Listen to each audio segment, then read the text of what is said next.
আপনি দেখছেন news now, আমরা জানি কোনটা খবর। ऊनकोटी डिस्ट्रिक्ट कोर्ट के स्पेशल जज अमरेंद्र कुमार सिंह ने 11 वर्षीय नाबालिग के साथ जबरन शारीरिक संबंध बनाने के आरोपी को 20 साल कैद की सजा सुनाई है। डिस्ट्रिक्ट कोर्ट के 2 गवर्नमेंट लॉयर्स संदीप देबरॉय और सुनिर्मल देव ने गुरुवार को प्रेस कॉन्फ्रेंस में यह जानकारी दी।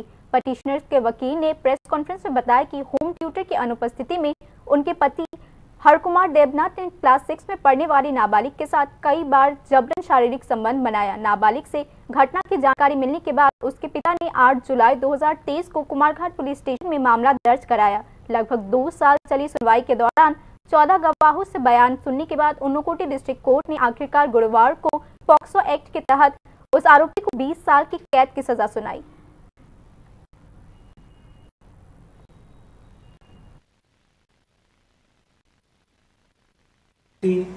प्राइवेट টিউটরের কাছে পড়তে যেত। এই প্রাইভেট টিউটর যিনি ছিলেন উনি হাউসওয়াইফ কাম প্রাইভেট টিউটর।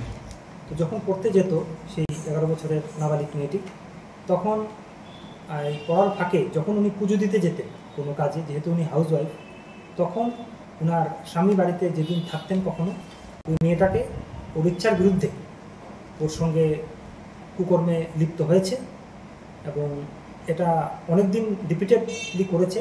কিন্তু প্রথমবার 5/7/2023 ওই মাইনর মেয়েটির নাবালিক মেয়েটির বাবা পুলিশকে জানিয়েছে, এফআইআর লজ হয়েছে এবং সেদিনেই আসামিকে অ্যারেস্ট করা হয়েছে। 5/7/2023 মানে ওই লাস্ট ঘটনা। লাস্ট এর আগেও একটা হয়েছে, মানে 27/6/2023 হয়েছে। হ্যাঁ, তো মেয়েটা মানে একটু এড করুন। মেয়েটা মানে ওই প্রাইভেট টিউটরের কাছে যাইতে চাইতো না। তখনই যখন ঘর থেকে জিজ্ঞেস করলেন যে কেন যাবে না বা তখনই ওই মাকে বলছে এই ঘটনাটা। 6 অফ পক্সো অ্যাক্ট অনুসারে 20 বছরের জেল এবং 11,000 টাকা জরিমানা।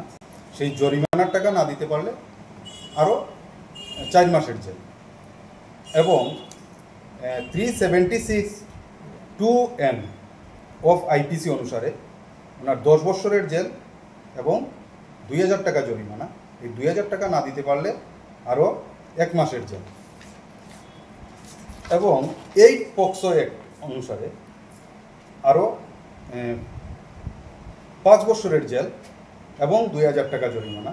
সেই জরিমানার টাকা না দিতে পারলে 1 মাসের জেল এবং 506 অফ আইপিসি অনুসারে 2 বছরের জেল এবং 1,000 টাকা জরিমানা। সেই 1,000 টাকা জরিমানা না দিতে পারলে 15 দিনের জেল কাটবেন। সবগুলো পানিশমেন্ট একসঙ্গে চলবো, যার জন্য ওনাকে 20 বছর জেল কাটলেই চলবে এবং জরিমানা